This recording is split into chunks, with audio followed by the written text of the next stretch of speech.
Pose with the fans. Pose with the pose with the pose with the fans.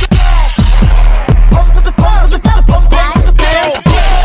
Pose with the fans. Assalamualaikum warahmatullahi wabarakatuh. Sebelumnya, yang terhormat Ibu Nina Rawati selaku dosen mata kuliah Sistem Informasi Manajemen. Di sini kami dari kelompok 7 akan mempresentasikan hasil kerja kami dengan tema pengembangan sistem informasi manajemen pada rumah sakit Andi Makassar Parepare.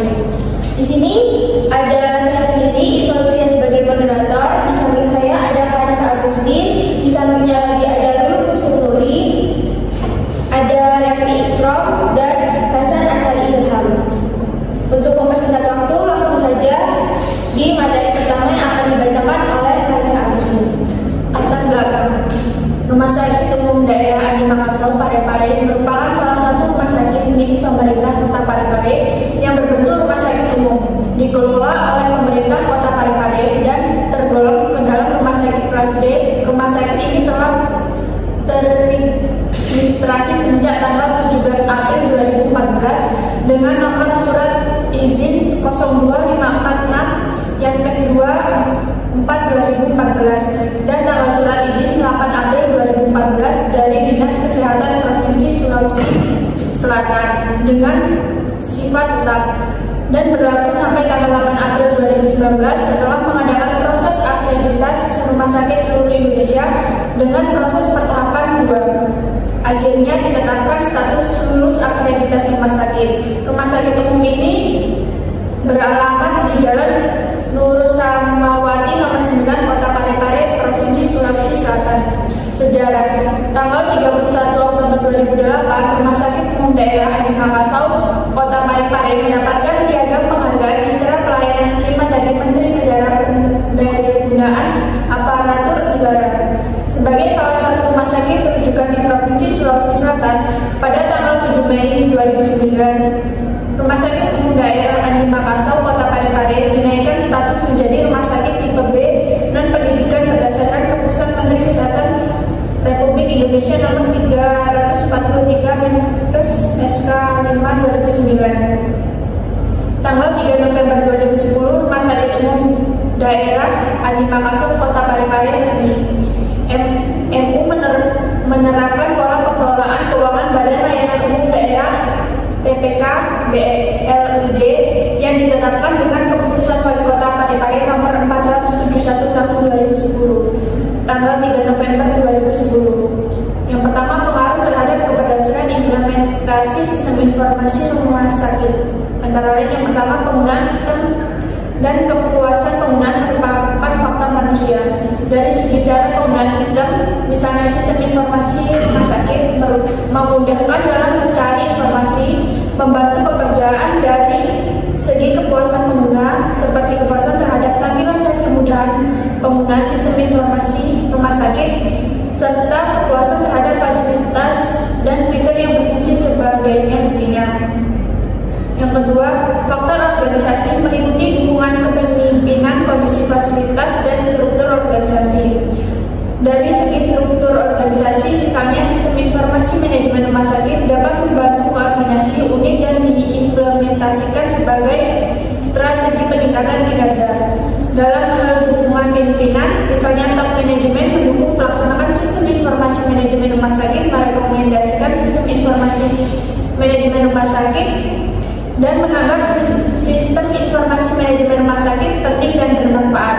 Dari segi kondisi fasilitas, misalnya pelatihan sistem informasi manajemen rumah sakit diselenggarakan oleh organisasi. Begitu pula dengan sumber daya, sarana dan prasarana. Yang ketiga, kualitas sistem, kualitas informasi dan kualitas layanan. Semuanya merupakan aspek dari faktor teknologi. Tentang kualitas sistem, misalnya komunitas pengguna sistem informasi manajemen rumah sakit memiliki hak akses.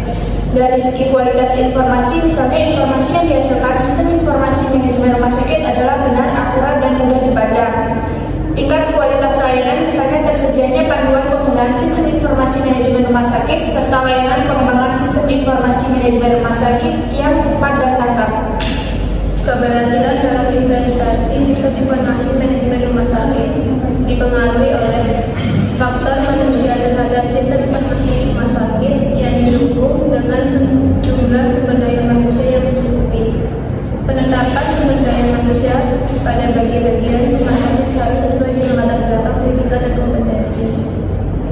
Faktor organisasi terhadap sistem informasi manajemen rumah sakit harus menyediakan guru pedoman menggunakan sistem informasi manajemen rumah sakit, mengadakan pelatihan sistem informasi manajemen rumah sakit setiap tahun sekali, melakukan evaluasi dan penggunaan setiap tahun sekali. Faktor teknologi terhadap sistem informasi rumah sakit harus memiliki kualitas jaringan yang digunakan dalam mendukung pelaksanaan yang dibuat lebih cepat. Gangguan-gangguan terhadap jaringan harus dapat diminimalisir dan dapat diberikan solusi agar pelayanan tidak berhenti. Jadi, dalam penelitian ini terdapat sesuai faktor human, faktor organisasi, dan faktor teknologi dalam menghasilkan manfaat. Hal ini dikarenakan faktor human, faktor organisasi, dan faktor teknologi sudah saling mendukung. Kedua, integrasi antara administrasi dan klinis. Rumah sakit Adi Makassau adalah rumah sakit umum daerah yang terletak di Kabupaten Baru, Provinsi Sulawesi Selatan, Indonesia. Sebagai rumah sakit ini milik pemerintah daerah, Rumah Sakit Adi Makassau memiliki dua aspek penting dalam operasionalnya, yaitu aspek administrasi dan klinis. Berikut adalah penjelasan terkait dua aspek tersebut. Yang pertama, aspek administrasi di Rumah Sakit Adi Makassau mencakup berbagai kegiatan yang berhubungan dengan pengelolaan dan perorganisasian sumber daya serta pengendalian operasi di rumah sakit. Beberapa bagian penting dalam administrasi rumah sakit antara lain: manajemen rumah sakit. Rumah sakit ini dikelola oleh pihak yang berwenang, yaitu pemerintah daerah dengan pengawasan dari dinas kesehatan setempat. Manajer rumah sakit bertanggung jawab atas kelancaran operasional rumah sakit, mulai dari administrasi hingga kebutuhan medis. Registrasi pasien, administrasi pendaftaran pasien yang mencakup pengumpulan data pribadi pasien, riwayat kesehatan, asuransi, dan penentuan jenis pelayanan yang dibutuhkan. Keuangan rumah sakit, proses pengelolaan keuangan rumah sakit yang mencakup pembukuan biaya layanan medis, pembelian obat-obatan, dan pengelolaan pendataan dari pasien umum maupun pasien dari fasilitas jaminan kesehatan nasional. Kerahasiaan antara administrasi dan klinik. Sumber daya manusia administrasi dalam pengelolaan SDM rumah sakit seperti pengaturan jadwal kerja, tenaga medis dan non medis, pelatihan dan evaluasi pegawai, manajemen fasilitas dan sarana prasarana, pengelolaan fasilitas fisik rumah sakit seperti bangunan, alat medis, ruang perawatan, serta kebersihan dan keamanan lingkungan rumah sakit. Layanan pengaduan dan kekuasaan pasien bagian yang mengalami pengaduan atau keluhan pasien tersebut terkait pelayanan rumah sakit untuk memastikan kepuasan pasien dalam menekan perbaikan layanan jika diperlukan. Dua aspek ini di rumah sakit Adi Makassau. Aspek ini berkaitan langsung dengan pelayanan medis yang diberikan kepada pasien rumah sakit. Di rumah sakit Adi Makassau, pelayanan klinik mencakup berbagai layanan medis, baik rawat jalan maupun rawat inap. Beberapa bagian yang termasuk dalam aspek klinik adalah pelayanan medis, rawat jalan dan rawat inap. Rawat jalan, pasien yang datang untuk mendapatkan layanan medis tanpa perlu menginap di rumah sakit. Rawat inap, pasien yang memerlukan perawatan lebih lanjut dan menginap di rumah sakit biasanya diberikan untuk kondisi yang membutuhkan observasi lebih intensif. Pelayanan gawat darurat IGD ini gawat darurat yang memberikan pertolongan pertama bagi pasien dalam kondisi kritis dan darurat. Integrasi antara administrasi dan klinik. Pelayanan spesialis rumah sakit Adi Makassau memberikan layanan medis spesialis seperti spesialis muda, penyakit dalam, kandungan, dan anak dan lain-lain. Laboratorium dan radiologi menguji medis seperti pemeriksaan darah, urin, röntgen,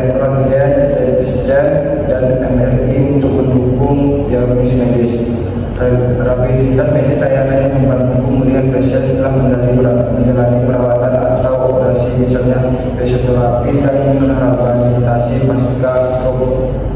Apotek rumah sakit menyediakan obat-obat yang dibutuhkan oleh pasien yang sedang rawat atau pasca perawatan, baik untuk pasien rawat jalan maupun rawat inap. Pelayanan kesehatan masyarakat rumah sakit Andi Makassar juga terlibat dalam berbagai program kesehatan masyarakat seperti pemeriksaan kesehatan berkala selama 6 bulan, penyakit menular, sistem informasi rumah sakit, sistem digital yang mengintegrasikan seluruh data medis dan administrasi pasien untuk memudahkan proses pengolahan rumah sakit, termasuk rekan medis autonomi, manajemen dokter dan administrasi pasien.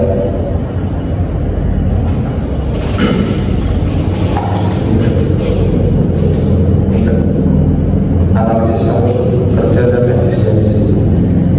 Yang pertama, strategi manajemen kesehatan di rumah sakit, memaksimalkan pelayanan pasien dan efisiensi operasional. Hasil penelitian yang dilakukan berdasarkan literatur menjelaskan sistem informasi rumah sakit, sistem operasional rumah sakit yang efektif, maka pelayanan yang diberikan kepada pasien akan berjalan dengan optimal. Pasien rumah sakit akan merasa puas. Yang kedua, sistem informasi manajemen rumah sakit untuk meningkatkan pelayanan kesehatan di Indonesia.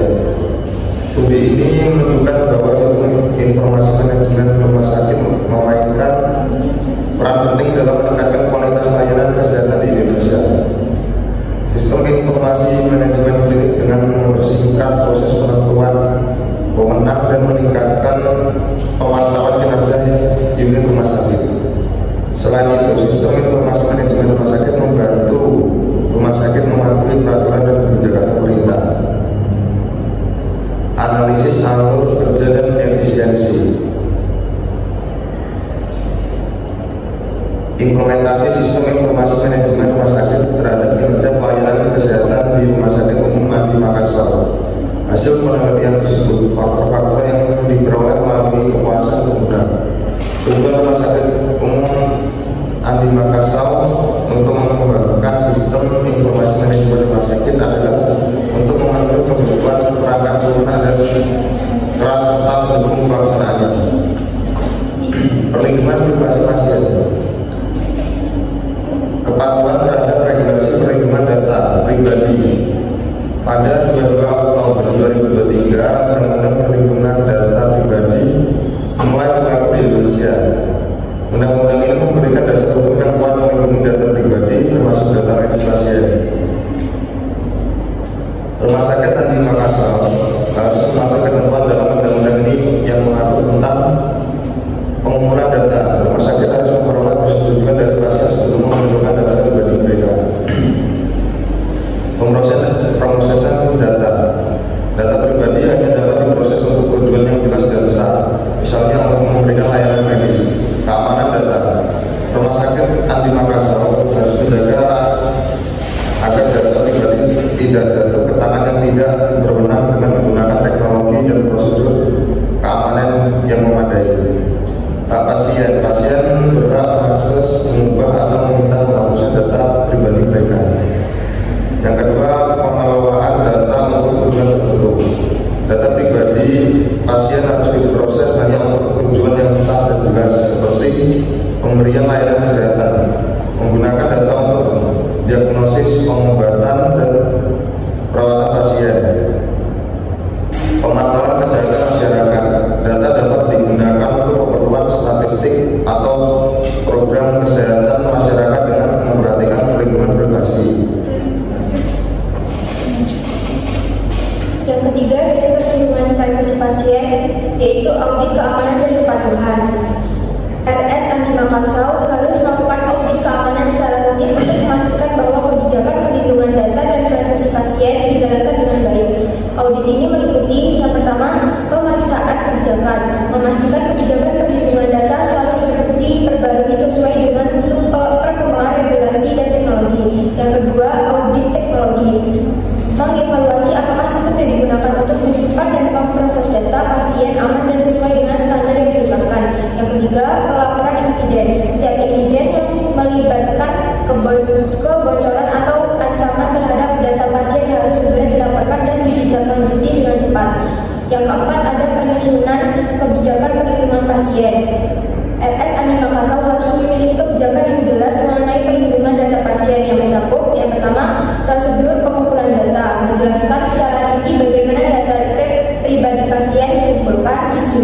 digunakan. Yang kedua ada hak pasien, yaitu memberikan informasi yang jelas kepada pasien tentang hak mereka atas data pribadi mereka, termasuk hak untuk mengakses, memperbaiki, atau menghapus data mereka. Yang terakhir, persetujuan pasien. Sebelum mengumpulkan atau memproses data pasien, rumah sakit harus mendapatkan persetujuan eksplisit dari pasien. Hal ini harus dilakukan secara transparan dan sesuai dengan hukum yang berlaku. Demikian materi yang dapat kami sampaikan. Apabila ada salah kata, kami mohon maaf. Kami akhiri. Wassalamualaikum